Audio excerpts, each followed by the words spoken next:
The following is a production of Texas Lutheran University. For more information, please visit tlu.edu.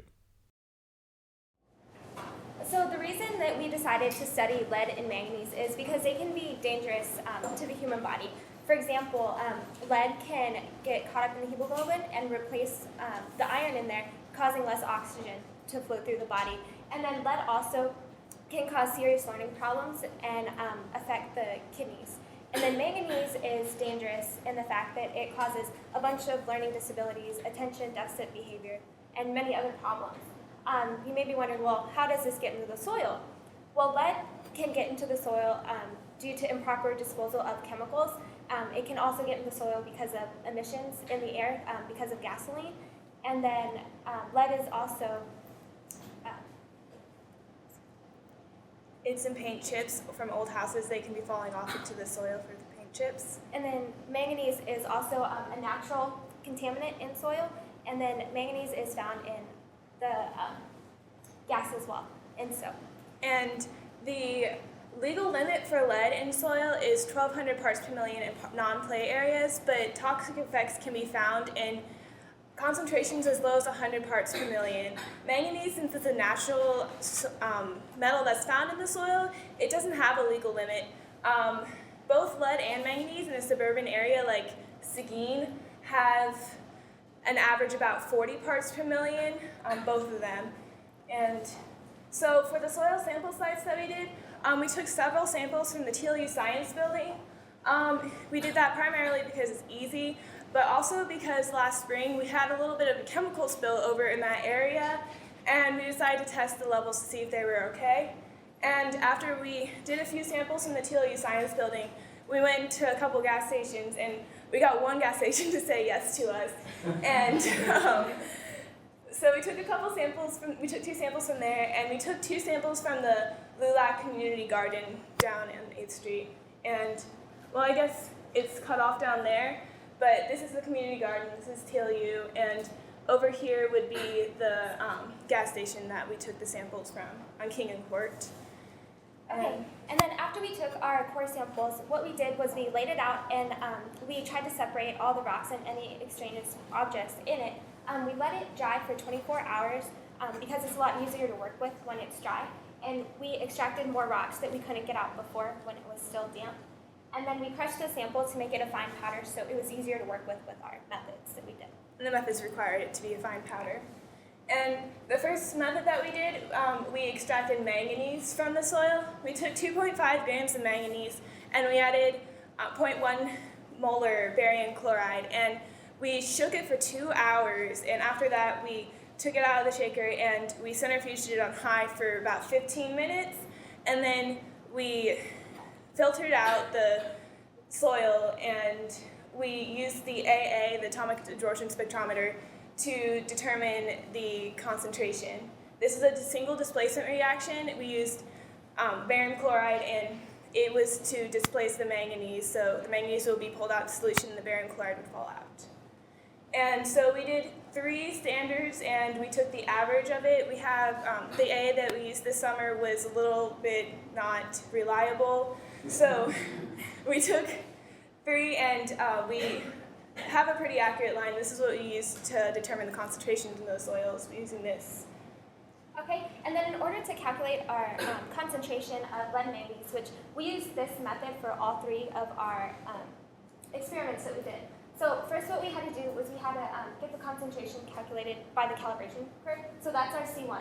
And then we multiplied that by the volume of the sample solution. And then we multiplied it by the density of the solution in the sample. And that gave us the mass of our metal that we had in the sample. And then we divided it by the mass of the soil for how much we used, and that gave us the concentration of lead and manganese in our soil. So the manganese results, these are all from TLU. We got a little lower than what we expected. We were expecting around 40 parts per million, that's the average. This could be because we didn't have enough barium in the solution. We could have a high molarity of barium, maybe the reaction would go forward easier. It just could be the extraction method we were using, or it could be we might have a little lower manganese levels in our area, which, I don't know. There's Community Garden and the Exxon samples that we have, and they're all about the same. And then for our lead extraction that we did, we used an acid digestion method, which later on we also used this. This was with our AA sample, or our AA readings that we did. We also used the same method later on for our UV vis, but Sandra's going to go more into that. So to start off, we weighed out 2 grams of soil, and then we added nitric acid multiple times, and we let it heat and reflux for it. And then once we got down here, we added 5 milliliters of the nitric acid again, and then we heated it until there was about 5 milliliters of solution left in it. And we didn't allow it to boil either. Yeah. Okay. And then with the nitric acid and the hydrogen peroxide that we're using in this, we were trying to oxidize lead from +2 to +4 in order to pull it out in the A when we were examining it. So that's why we used the hydrogen peroxide here. And then we added more just to make sure all the lead was being oxidized. And after we did use the hydrogen peroxide, we added hydrochloric acid to rid off any extra hydrogen peroxide, because that will affect the readings later on when you do the AA samples. With the hydrogen chloride, when we did that, we let it reflux for 17 minutes to make sure everything was getting rid off. We allowed it to cool, and then we filtered the sample, and then we diluted it to 50 milliliters in our volumetric flask. To prepare for the AA reading. This is the acid digestion reaction. And then we used, we did a calibration curve. Like with the manganese, we did not 3 standards. We measured our standards 3 times to make sure we were getting an accurate line, and as you can see, it's really good. With our results, we got around 40. We're thinking it might be slightly off, just because it's not exactly at 40, and they're kind of sporadic for these. Right here, for the top layer, we got 33 and 26. So we want to rerun the test to see if, with the new AA, to see if we get different readings, and hopefully they're a little bit higher. But one thing you will notice with this, we did the community garden exon and TLU. With the exon reading right here, it shows we got a really high lead concentration, which that's a good thing, because since it's by a gas station, you would expect the emissions and particles to get into the soil, which you may be wondering, well, why are there 2 different readings for the exon? One was taken closer to the gas station, and the other one was taken closer to the street. So the one by the gas station was a lot higher as opposed to the one by the street. And so we used the same acid digestion method to extract lead into solution, and we had a UV vis method just to double check our results with the AA. And for the UV vis method, we used a ligand called diathazone. And this ligand, in a slightly basic condition, it forms a complex with lead. And it has to be slightly basic because it deprotonates the diathazone so it can form the complex. When it does form the complex, it reflects a reddish pinkish color, which would absorb at 520 nanometers, which can be used by the UV vis machine to determine the absorption. And for this method, we took the solution from the acid digestion with our samples, and we also used the same method for standards for the UV vis, and we used ammonium hydroxide to make sure it was slightly basic, and we used pH paper to determine how it was just slightly basic, and after that we poured it into a laboratory funnel, that's the laboratory funnel, and we added 5 milliliters of diathazone to extract the lead from the solution, and we did this 4 times to ensure that all the lead was being extracted from the solution. And then from there, we continued and we poured the diathazone that we used to extract from the solution into another separatory funnel that had hydrochloric acid in it already. And since it was a slightly acidic condition now, it extracted the lead and other unwanted materials from the diathazone into the hydrochloric acid. And after this, we added a little bit of phenyl red to check the pH, because we were having problems earlier with it not being basic enough and it didn't form the complex. So when we added the phenyl red, it was slightly yellow, and then we added ammonium citrate, and it made it a basic solution. So after that, we added 5 milliliters of 0.001% diathazone solution, and we shook it, and when the lead was extracted, it turned red. And this is a picture of the blue on the left is diathazone without lead, and the reddish pink one on the right would be the diastone lead complex. And so this is our standard curve. Took a couple of known concentrations and we plotted against absorption. And we used the method stated above to find the concentration of the lead in the soil using the UV vis. And these are a little low, well, actually a lot lower than what we expected. So we were thinking in the first method when we extracted the diathazone from the acid digestion solution, we think we didn't use the same acid digestion that was in the paper that we got the extraction method from because it had excess hydrogen peroxide, and that wasn't allowing the complex to form either. So we decided to use another acid digestion and think there might be a reagent in that solution that might be making it more difficult for the complex to form. So not all of the lead was extracted from the solution to the diathazone, and we couldn't get it to read correctly. Okay, and for our future goals, what we're wanting to do is we're wanting to find another manganese extraction method, which we found one using a higher concentration of barium chloride, so we're hoping that by using that we'll get better results. We're also wanting to find a method for the manganese using the UV vis to compare it to our results with the AA. And then, in addition to that, we want to utilize the methods, and we want to try and perfect our lead extraction methods, because, like Sandra said, we're thinking that we have too much hydrogen peroxide still left over in the solution, causing it not to read as high as we would like. And also, we're thinking that something might be forming with the diathazone complex instead of the lead. So we want to work on that. And then also, rerun our samples from over the summer with the new AA and see if we get better readings, which hopefully we do. And we also want to take soil samples from the river and just see if we find manganese and lead inside that. So. And these are references, and I'd like to thank both Dr. Davis and Dr. Toledo for their help on our summer research this summer. We're really grateful for that, and the Welsh Foundation and Southern Clay for supporting us. Any questions?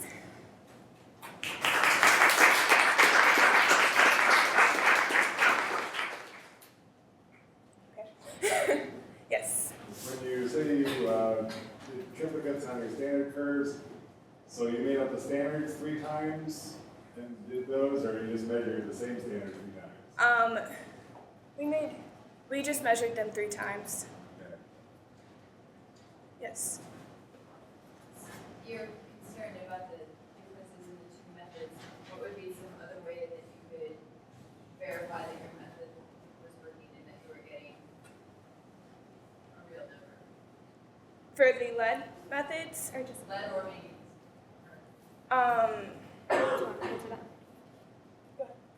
Well, what we want to get some other methods too to compare it with it using the AA.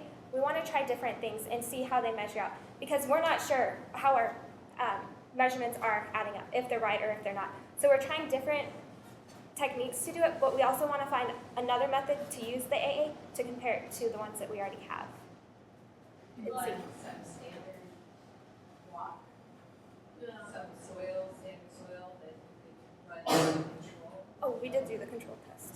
Oh no, we did run a control test with sand, but we didn't, like, you're talking about like soil that already has a set amount of lead in it? Yeah, but like that you know what lead concentration is, and you can see if you're actually extracting it all the way and then Right. analyzing it correctly, and you find out.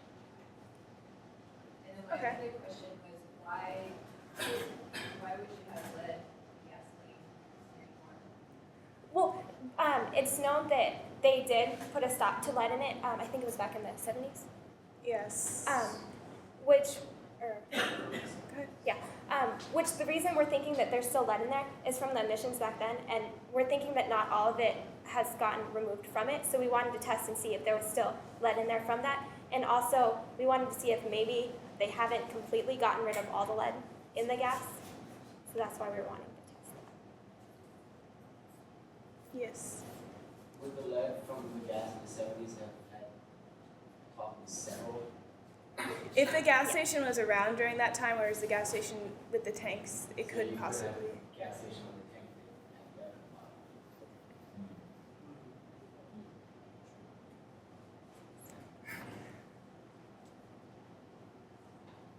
Any other questions? What's the chemical compound in lead gas? It's not lead, right? You know what it I don't remember. That's an auto mechanics question. Tetraethyl lead. Right. Any other questions? All right. Thank you. Ashley and Allie, we're going to talk a little bit about, again, some other analytical techniques to try and determine the amount of arsenic in food products grown in China. I'll let them talk about it.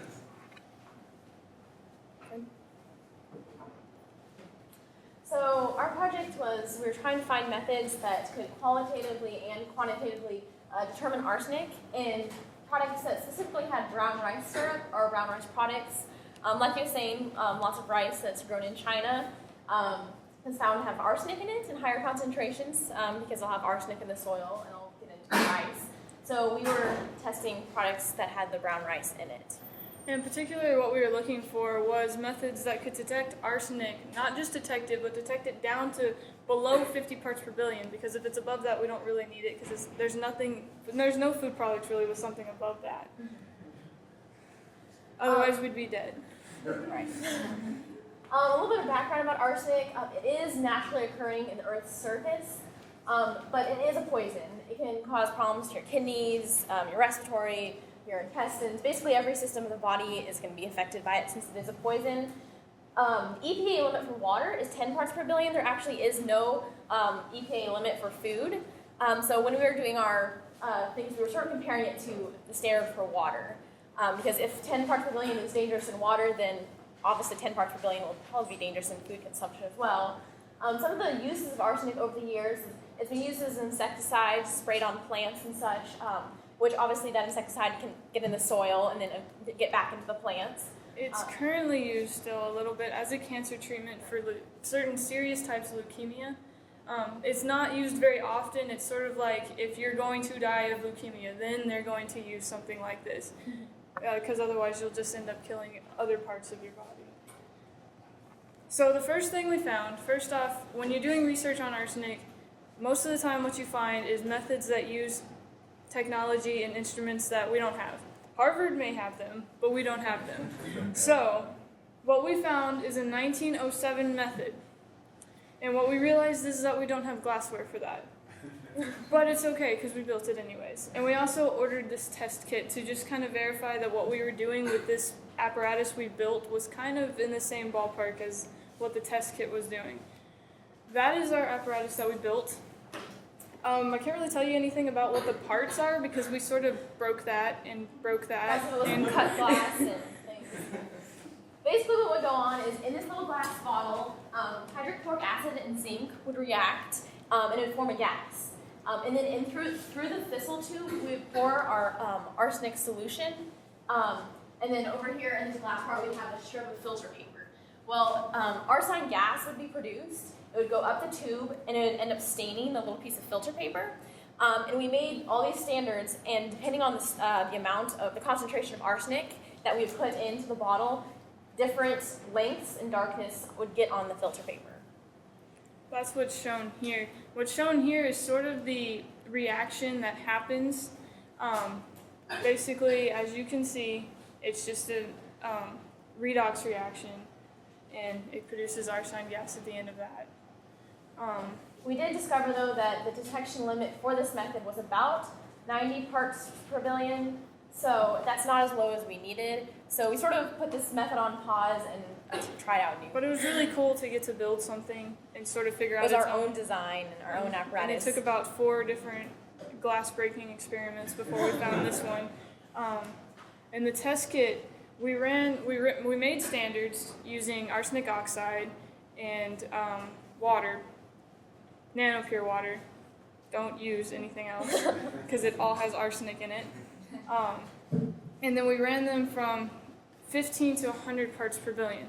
And what you see down here is that even in a test kit, the detection limit, if you even can see this, there's not really, you can't tell what that is. And they say that they can detect down to 0 to about 4,000. So I think what they mean is that it'll show up as a little bitty something or another. So we determined that we could probably tell down to 20, anything below that. We'll say it's probably not harmful at that point. All right, so then we had a fun day at HEB, and we found everything at HEB that had this brown rice syrup, or I think a few of our products have brown rice flour. Yeah.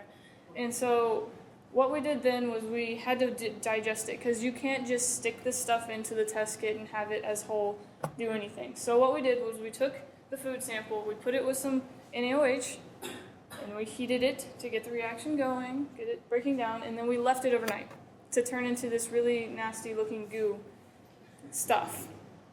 Then we'd acidify it, and then after acidifying it, making it liquid, then it would be ready for the test kit. Which, as you can see over here, every single one of the products we tested had a higher than level of arsenic than the 20 parts per billion. Remember, water, 10 parts per billion is the limit you're supposed to have. These all were sitting in the 27 to 35 parts per billion range. So these are products you're feeding babies right here. And so, yeah, that's just a list of the ones that we did. But this is just qualitative. We can't really put exact numbers on this, since it is just basically we're comparing the colors with our eyes and we don't actually have number values.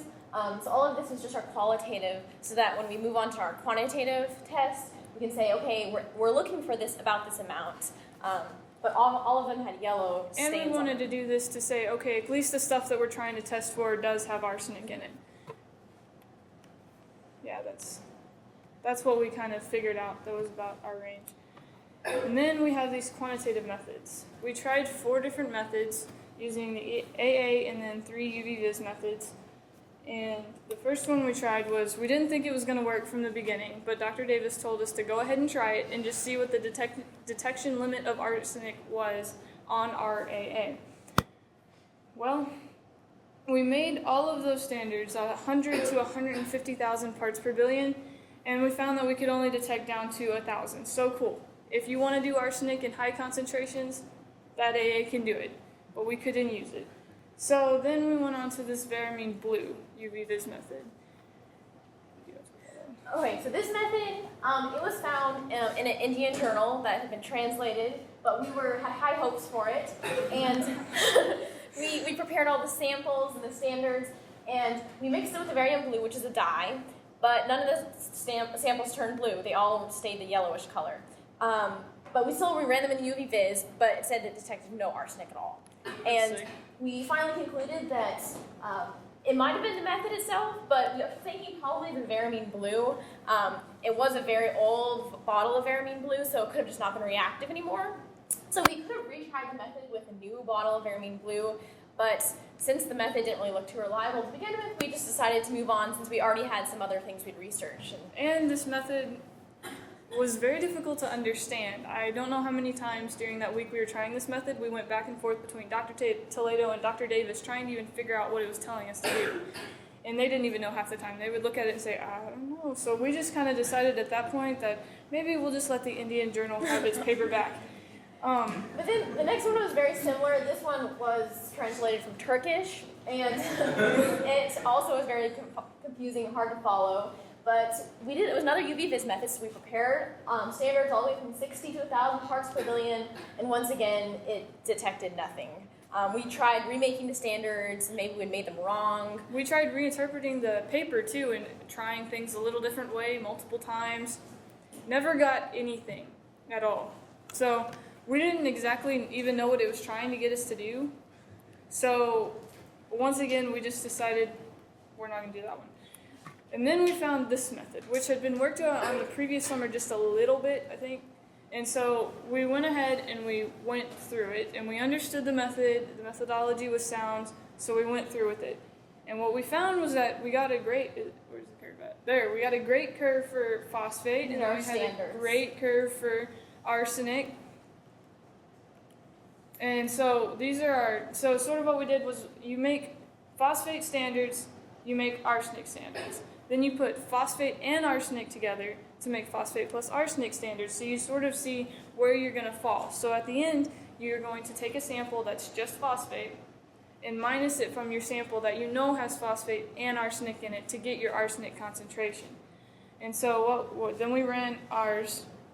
So this is sort of like the equation. We had our solutions that we made had the phosphate and the arsenic.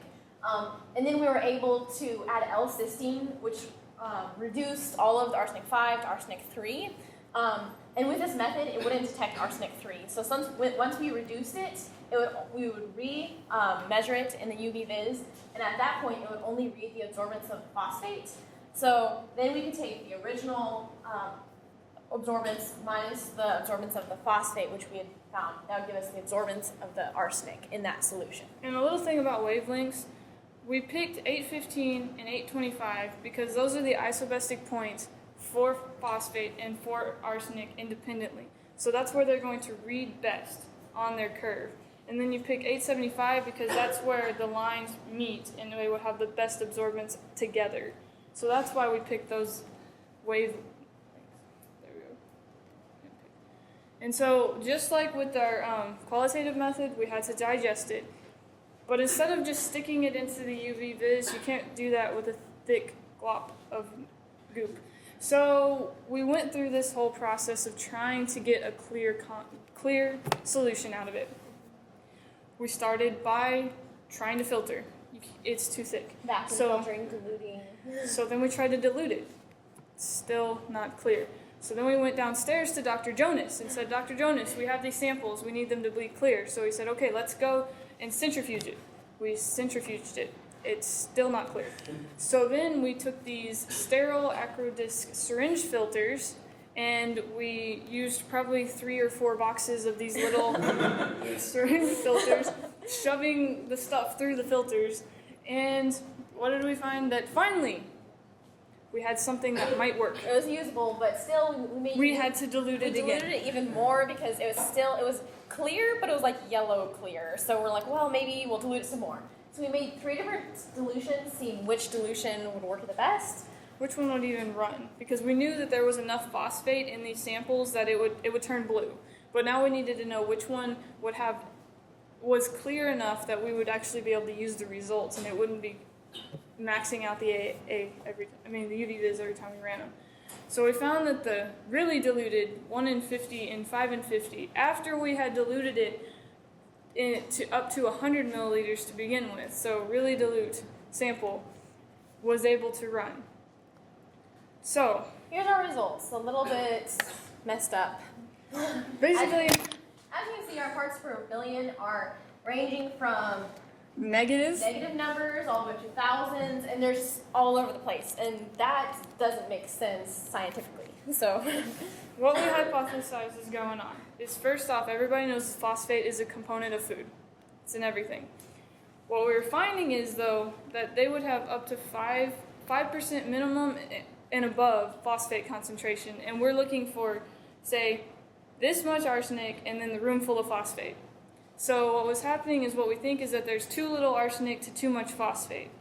And so in order to do this, we're probably going to have to find a way to get the phosphate out. But then the troubles we ran into with that is that phosphate and arsenic, the reason they read is because they react the same way. So any extraction method to get rid of the phosphate would also knock out the arsenic.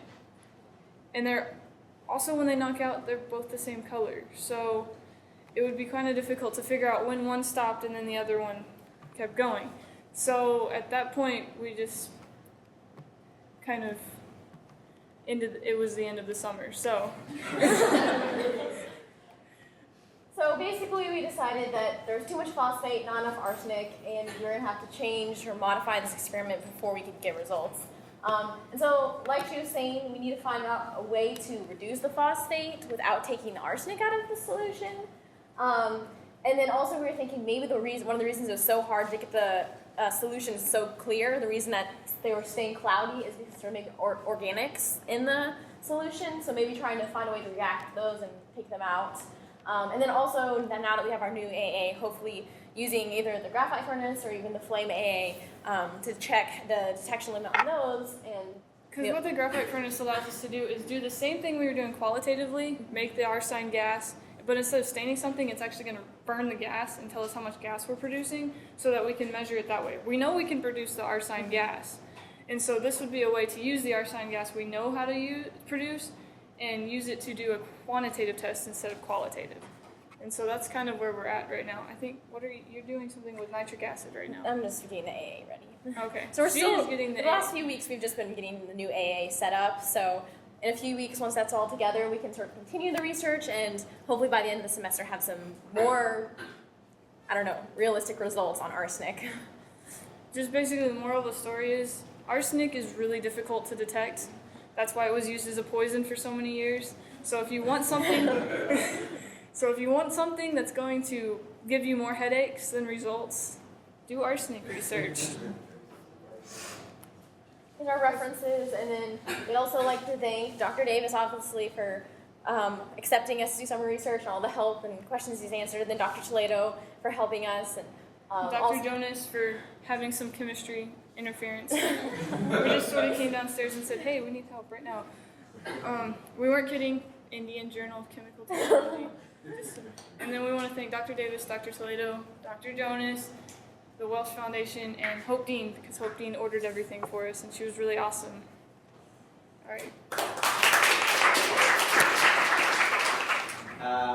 These people were standing on the shoulders of giants, a bunch of people that are here in the audience, Sandra, Lunieta, we had Kyle, lots of foundational work. What is that funny? I mean, 2 semesters, 2 summers, and a bunch of semesters of foundational work that was done on this project to actually get it started and to prove that actually it was possible. These people, busted their butts and working on that, and then these guys came in to actually bring it all together and hopefully do it right. I found Carmen because she's the most amazing SI you could ever find. So if you ever had a chance to have her as an SI or as a participation or collaborator in some way, she's awesome. So I really thank her. And then I found Josh because he was brave enough to take Jenkin 1 and Jenkin 2 in my class. And he was one of the most engaged, active, incredible participants in the class. And he was always at college to help other people learn. So he was good, and I said, hey Josh, would you like to work? And he said, sure. That's how Josh usually says. Sure. So now they both are bike people. Anyway, so that's a side story, but they did really, really good work. As you will see, the work that they did was an excellent example of the whole experimental design thing, because we had a lot of results that we thought were givens and good to goes, and then when these guys came into the lab, things started not working at all. So they did a lot of troubleshooting, a lot of problem solving, and I can't thank them enough for all the work they're doing. We're hopefully going to take them to New Orleans, and Kyle, you know how that goes.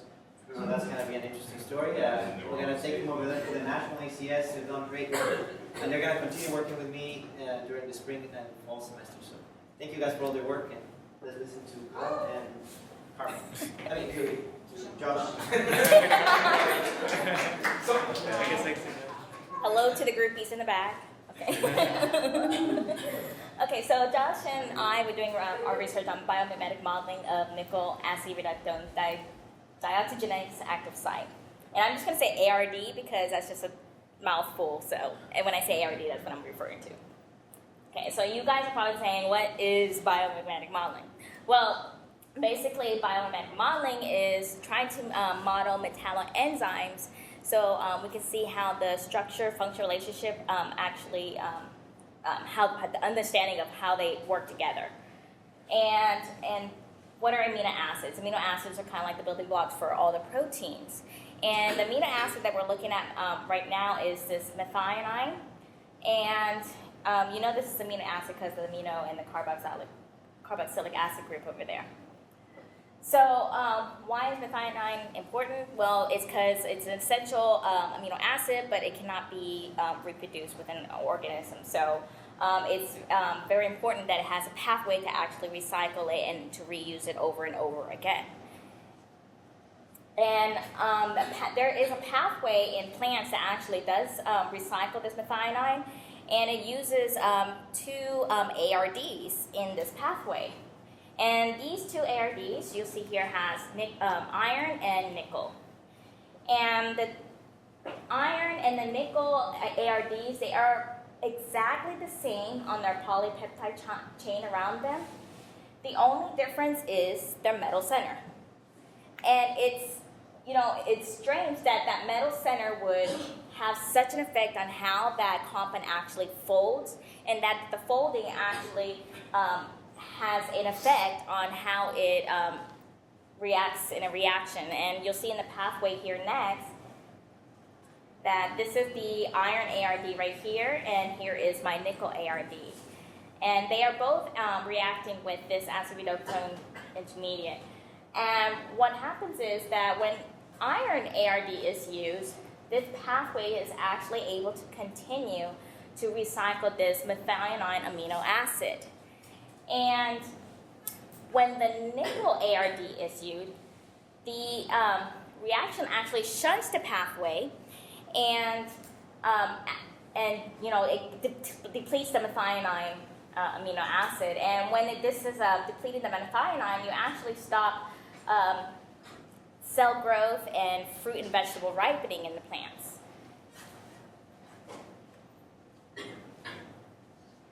So as you can see here, I have how this is kind of a proposed mechanism of how both ARDs are reacting with the acid reductase intermediate and O2.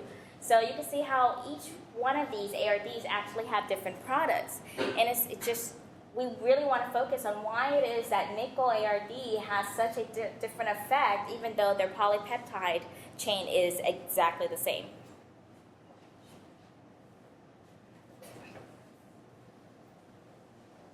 Our main goal was to use biomimetic modeling to synthesize an inorganic compound of nickel ARD's active site to get a better understanding of its structure function. You may wonder, why do we care about its structure function?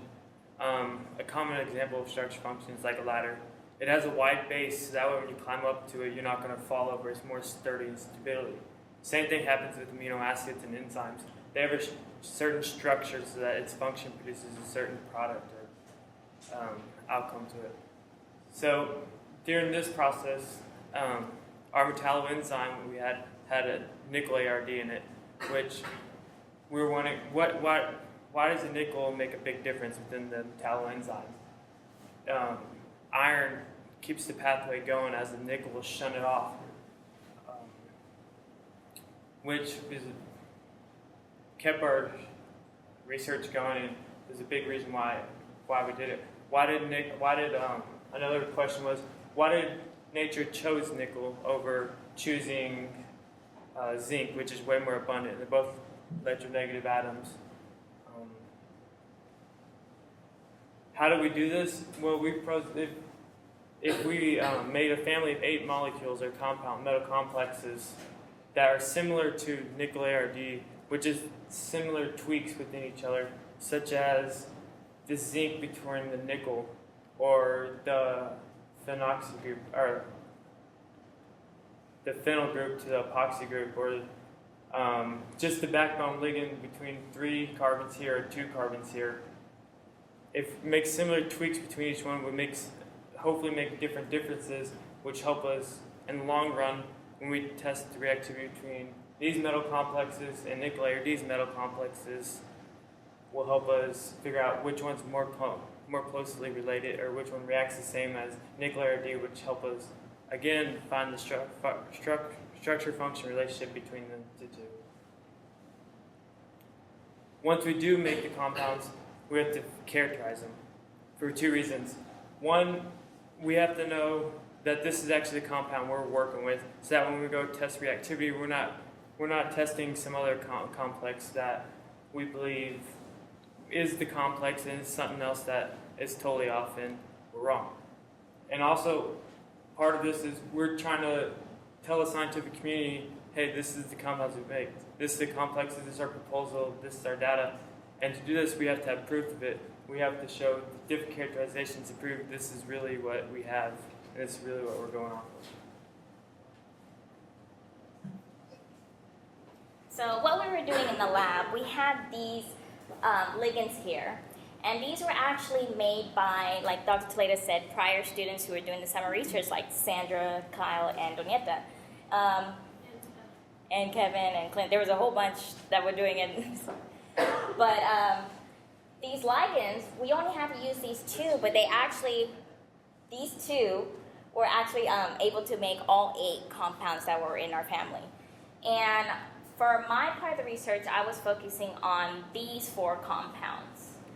And you can see kind of like there's an antenna and a little tail here, but with Josh's, there's kind of like a hat on top. So that's the only difference between his and my compounds. And we had to react with, for me, it was a ketone here. So I used 3-hydroxide 3-methyl-2-butanone. And what happened was this primary amine right here actually went into a condensation reaction by attacking the carbonyl here to make our target ligand. And this target ligand is actually going to wrap around the metal. So by introducing the metal here, all of these highlighted atoms here actually become Lewis basic sites, and the metal is actually the Lewis acid, so that it like grabs onto the metal and to create our compounds here. Now, like Josh said, we were using zinc and nickel, and the zinc here, you're probably wondering, well, why zinc? Because zinc is not in the methionine pathway, but we needed to use zinc because it was easier to work with to develop our methods and our synthesis, and because in our, like for NMRs, we could not see what was going on in our progression with nickels because it's paramagnetic. Since nickel over here does not have a complete d orbital, it actually caused a paramagnetic field distortion with the NMR. But the zinc actually was able to let us have NMR analysis to be able to find our progression throughout the synthesis. So I actually started with this compound right here. You can see it's zinc and it has DPPPN. If you look at the ligand here, right here, there's 1 carbon, 2 carbons, and that's why that's an E there for the ethyl group there, and then 1, 2, 3 carbon, and that's for the propyl group. So I started with this one. Clint Taylor and Kevin Whittaker actually did this before I did.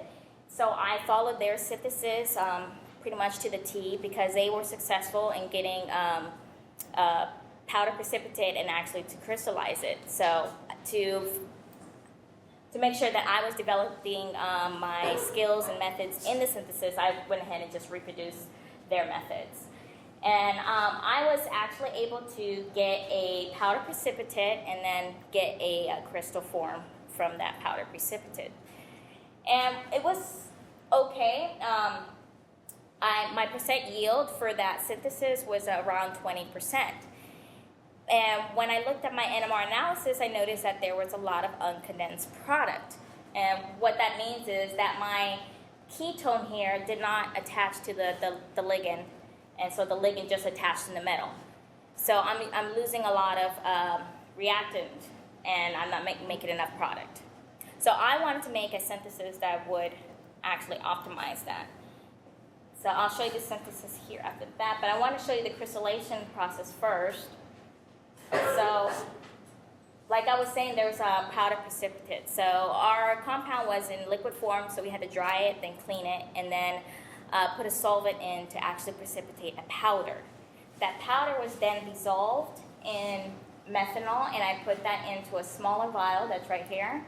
And then I placed that small vial in a large vial with diethyl ether. And this is just to give a kind of like a polarity change so that the compound will actually start to crystallize. And this is called a low vapor diffusion synthesis. Initially, I didn't get a crystal product when I first put the vial in there. But within 30 minutes, you can kind of see like a white speck right over here. That's my first crystal forming. Within 4 hours, I had like a butterfly-looking crystal here and another one here and a little bit on the bottom there. And within 24 hours, I had doubled the amount of crystals that formed. So here's the synthesis that I had used to optimize the yield.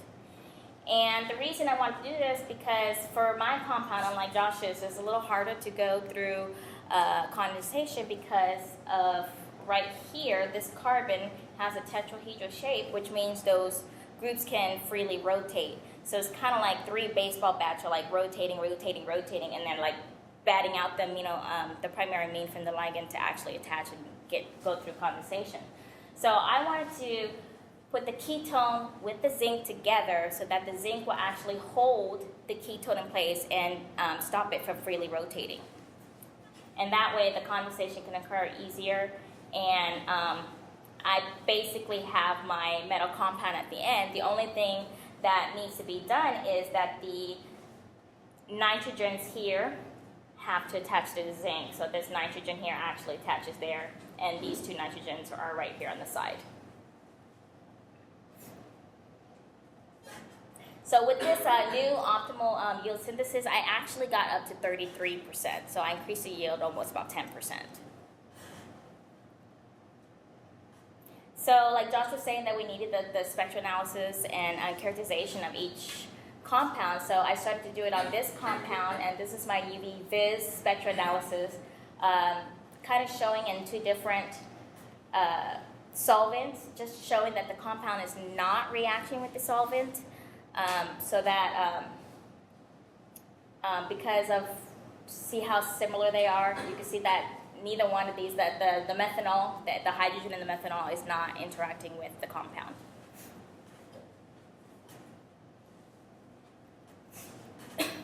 Okay, and this is my infrared spectral analysis. Infrared is just to show like functional groups.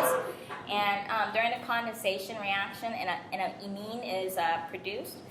And you can see here the nitrogen double bonded to the carbon actually is represented here. So, and then the hydroxy is represented there.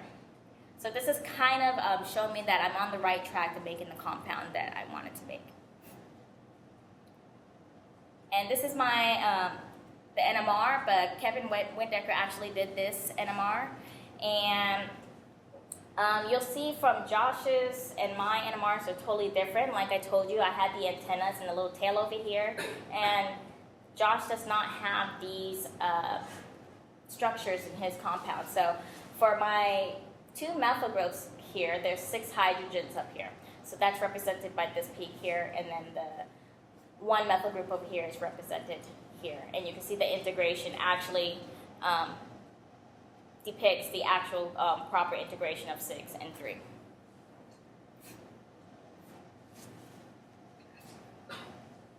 Okay, and for me, I actually used my optimal synthesis yield on these two compounds as well.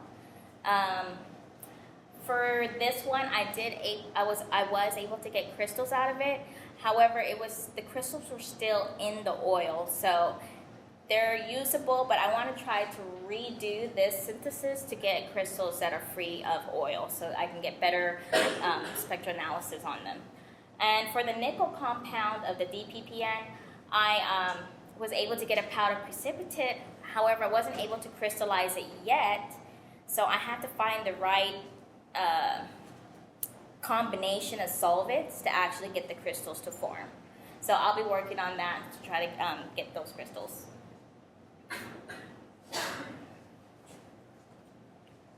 These are the 4 complexes that I'm currently working with.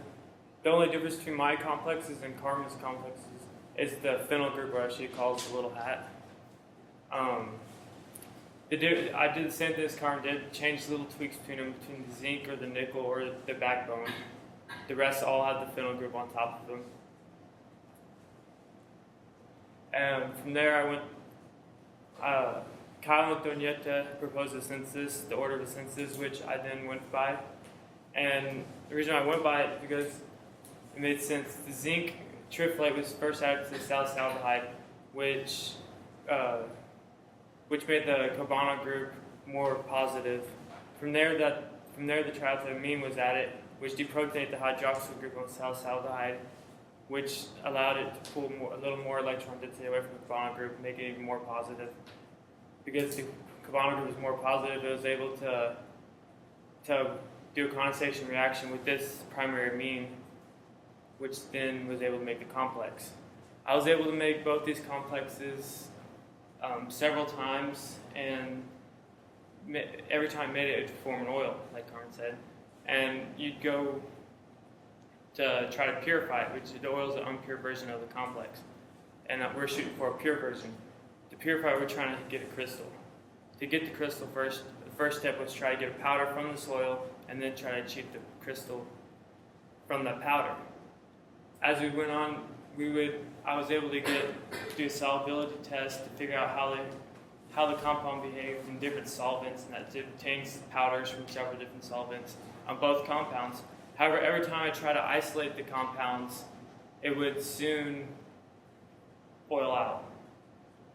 And it would made me go back to the drawing board and think, okay, what things can be causing this compound oil out every time I try to isolate the powder by filtering it. And two things, when I went back, I saw two huge impurities within the compound. One was water, which water got into the compound by, first, it's a condensation reaction when the salicylaldehyde and zinc reacted with the ligand. So every mole of the metal complex that was made, 1 mole of water was also produced.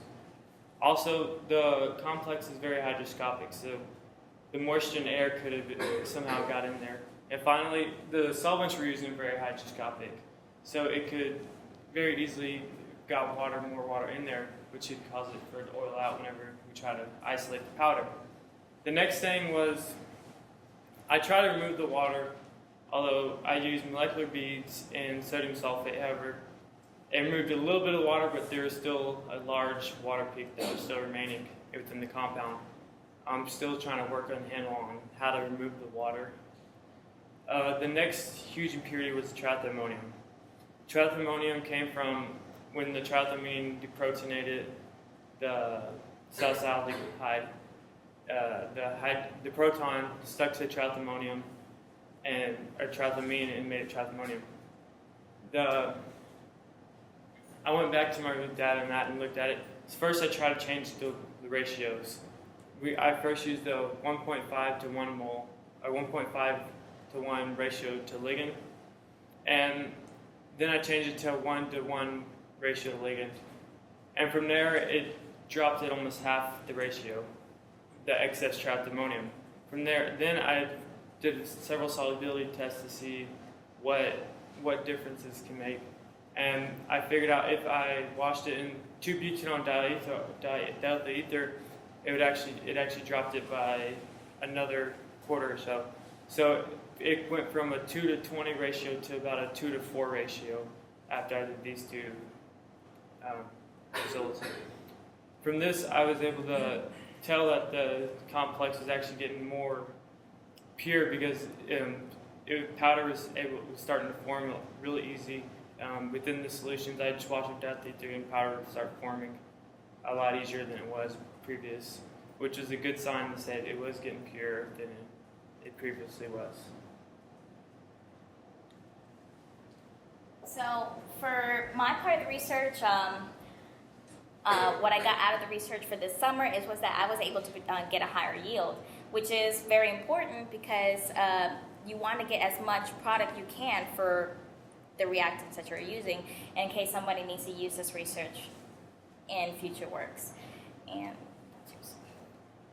like I said, although I wasn't able to crystallize the product, I was able to develop knowledge about the behavior of the model complexes. Now I'm able to know how it behaves in certain solvents. I can make it precipitate whenever I want to precipitate. I can figure out how to get rid of impurities. With this knowledge, I continue towards actually achieving the goal of synthesizing all the model complexes that I'm going for, and hopefully be able to use that towards reactions. okay. In future work is to use how the model complexes behave, successfully reproduce, catalyze, and finish and optimize the characterizations of all the complexes. And also, once we have all the complexes optimized and characterized, use that to test the complexes with the reaction to compare it to how nickel ARD reacts and see the structure-function relationship towards the whole goal. Okay, so for the complex that I actually developed, the optimal yield synthesis, these are just some of the analyses that are completed and done, but these are the ones that still need to be done, and we're hopefully trying to go to Texas State to get that done maybe this fall, before we go to New Orleans. But these characterizations have also been done on the other compounds. However, Josh and I have to sit down with Dr. Toledo later to see which one are actually usable for publication so that others can use the research, or that we can actually use the research to maybe even put it with acid reductone to see how it would react with the acid reductone within the like in the methionine pathway, and to see if it has the same functionality as the nickel ARD. And Josh and I, like Dr. Toledo said, are continuing this research over the fall. Hopefully we can go ahead and finish, for me, I want to finish all crystallization of all my 4 compounds. Josh is trying to see about his solubility, get all those impurities out so he can start to crystallize as well for his 4 compounds. And so we can get all the information that we need to bring to New Orleans so that we can present this information to others at the American Chemistry Society convention at New Orleans, so maybe someone else can use this research. I know for the research that I did on the background of this, there's research using ARDs in cancer research, so maybe someone can use it for that as well. Other than that, we're thankful for Dr. Toledo for mentoring us and leading us through all of our research and continuing to do that, and of course Dr. Davis and the biology professors who are kind enough to open the NMR room, and and of course Hope Being for actually ordering all the supplies for us as well. And also the students that did the work previous to us to help us get this back on and enabled us to keep furthering that research. Any questions? And my topic was selenoproteins, a computational study of cooperative halogen and chalcogen bindings. To get into that, selenoproteins are a class of proteins that contain the 21st amino acid selenocysteine, which is coded actually by UGA, which is a stop codon, which implements a special loop mechanism that changes out the termination sequence and inserts selenocysteine going on. There are several types of proteins that do these types of reactions that have been discovered over the past several decades. What we will be looking at today are the deiodinases, aside from the glutathione peroxidases and thioredoxin reductases. Deiodinases are actually in the thyroid and remove iodine groups from T4 or thyroxine to allow different bodily processes to occur. What I mentioned before was a cooperative chalcogen and halogen bonding. Chalcogens, actually, if you look over here, are actually group 16 elements, sulfur, selenium, tellurium, and oxygen. They can be bound to each other, single bonded between the X represents a chalcogen, and also this Y is indicative of a halogen, which we'll go into, which is a special type of bond that allows for the deiodination to occur. And since I did a computational approach, I used a program called Gaussian. Gaussian is a computational program that organizes electrons into order their different orbitals by set algorithms. It normally likes to follow a parabolic curve, trying to find the lowest energy well. But for most compounds and stuff, it is a very light well, so you're bouncing back and forth. So it takes an extended amount of time, and it tries to confirm that this is actually the energy well. Excited states, as I said before, Gaussian wants to find the energy well. For example, lithium, which only has 3 electrons, is most stable in the 1s2, 2s1 configuration. But when electrons gain energy in jump levels, you can get excited states where lithium has even a p orbital, electron in the p orbital. So I was mentioning that this is fundamentally about deiodinase, and this is the actual proposed mechanism that a lab has proposed by using these actual models. The interesting to take off this iodine by using an extra chalcogen and to gather electronegativity, which allows the iodine to be removed from the pathway, and then the enzyme is reused and constantly removing iodine. They have determined the consensus sequence of iodothyronine deiodinase. Notice that cysteine and selenocysteine are only 2 spots away from each other, which posed a problem for making an actual model, which to test the reactivity, which is why you see these substituted naphthalene molecules with 2 seleniums next to each other, so that way it can actually model how close they would actually be in the enzyme's active site while removing the iodine.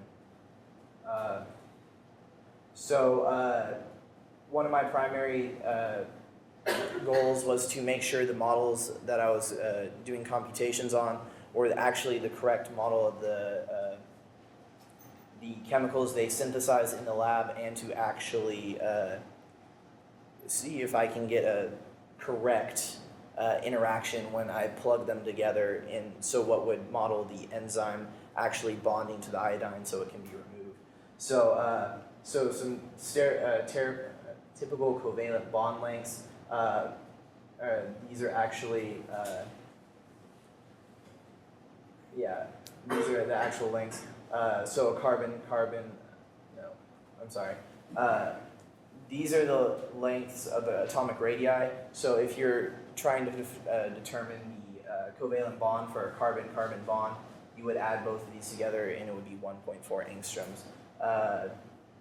And so these are the bonding structures of the actual backbone of the component, and we use van der Waals interactions to show that when I put the compounds together in the active site, that the van der Waals interaction gave us kind of a gauge of how far apart these should be when bonding with iodine, the sulfur, selenium, and tellurium, bonding with iodine to remove it from the compound. Thyroxine, also known as T4, I've been referring to it a lot as T4.